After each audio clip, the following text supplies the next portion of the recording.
भारतीय अंतराळ संशोधन संस्था म्हणजेच इस्रो आणखी एका विक्रमासाठी सज्ज झालेली आहे। आज एकाच वेळी 104 उपग्रह अवकाशात सोडण्यासाठी इस्रो सज्ज झाली आहे। या ऐतिहासिक प्रयोगाचं काउंटडाऊन सुरू झालेलं आहे। याआधी रशियाने सर्वाधिक म्हणजे 37 उपग्रह अवकाशात सोडले होते। पोलार सॅटेलाइट लॉन्च व्हेइकलच्या साहाय्याने हे उपग्रह अवकाशात सोडण्यात येतील। आंध्र प्रदेशच्या श्रीहरिकोटा इथल्या सतीश धवन अंतराळ केंद्रावरून PSLV C-37 लॉन्च केलं जाणार आहे। हे उड्डाण यशस्वी झालं तर एवढ्या मोठ्या प्रमाणात एकाच वेळी एवढे उपग्रह अवकाशात सोडणारा भारत पहिला देश ठरणार आहे। या प्रकरणी अधिक माहिती सांगतायत नेहरू तारांगणाचे संचालक Arvind Paranjpe. Indian space research ऑर्गनायझेशनची एक महत्त्वाकांक्षी अवकाश मोहीम बुधवारी म्हणजे 15 फेब्रुवारीला लॉन्च करण्यात येणार आहे आणि या मोहिमेबद्दल अधिक माहिती देण्यासाठी आपल्याबरोबर नेहरू प्लॅनेटोरियमचे डायरेक्टर अरविंद परांजपे आहेत। सर, तुमचं स्वागत महाराष्ट्रामध्ये। सर, मला सांगा, ही जी आता एक सॅटेलाइट लॉन्च आहे त्याच्याबद्दल अधिक काय सांगा। हे बघा, असं पण इम्पॉर्टंट सदैव आपण म्हणत आलो की एक हा इस्रोचा रेकॉर्ड असेल की एका वेळी 100पेक्षा जास्ती सॅटेलाइट आपण कक्षेमध्ये सोडणार आहोत। पण त्याच्यामागची भूमिका थोडी अशी पण आहे की जेव्हा इस्रोने हा सॅटेलाइट पाठवायचं ठरवलं तेव्हा याच्यात 3 भारतीय सॅटेलाइट होते आणि त्याच्यामध्ये खूप जागा म्हणजे वजन घेऊन जाण्याच्या क्षमतामध्ये खूप जागा उरलेली होती।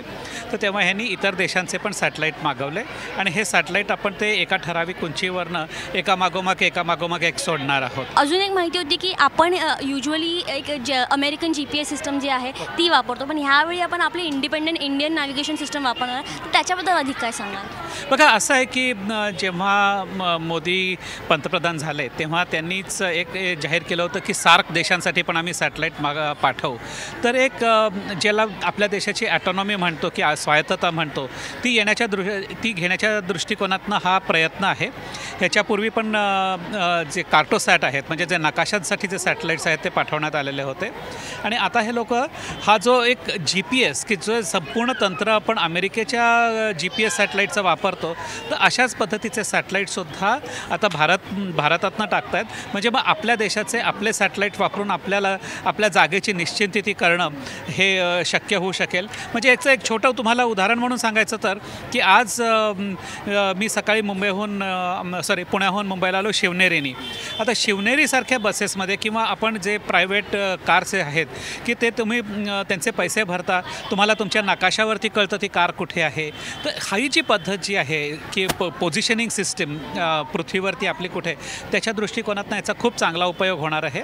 आणि एक सिव्हिलियन किंवा आपल्या सामान्य लोकांसाठी आहे तर त्याची जी अचूकता आहे, जागेची अचूकता आहे ती थोडीशी कमी असते, पण जे मिलिटरी पर्पजसाठी आहे तुम्ही अत्यंत अचूकरित्या एखादी वस्तू कुठे हे सांगू शकाल, त्याच्यासाठी ह्याचा फार मोठा उपयोग आहे। म्हणजे एका प्रकारे आपण म्हणू शकतो की आपण नॅव्हिगेशन सिस्टम जो आहे पण तो आपला एक आपण इंडिपेंडेंट होत या पॉईंट ऑफ व्ह्यू। अगदी आपला इंडिजिनियस नॅव्हिगेशन सिस्टम आपली होऊ शकते। थँक्यू सो मच सर, इतका छान गप्पा मांडल्याबद्दल आणि इतकी अधिक माहिती दिल्याबद्दल याबद्दल थँक्यू सो मच। मुंबईहून व्हिडिओ जर्नलिस्ट सागर खाडेसह ऋतुजा सावंत, महाराष्ट्र वन।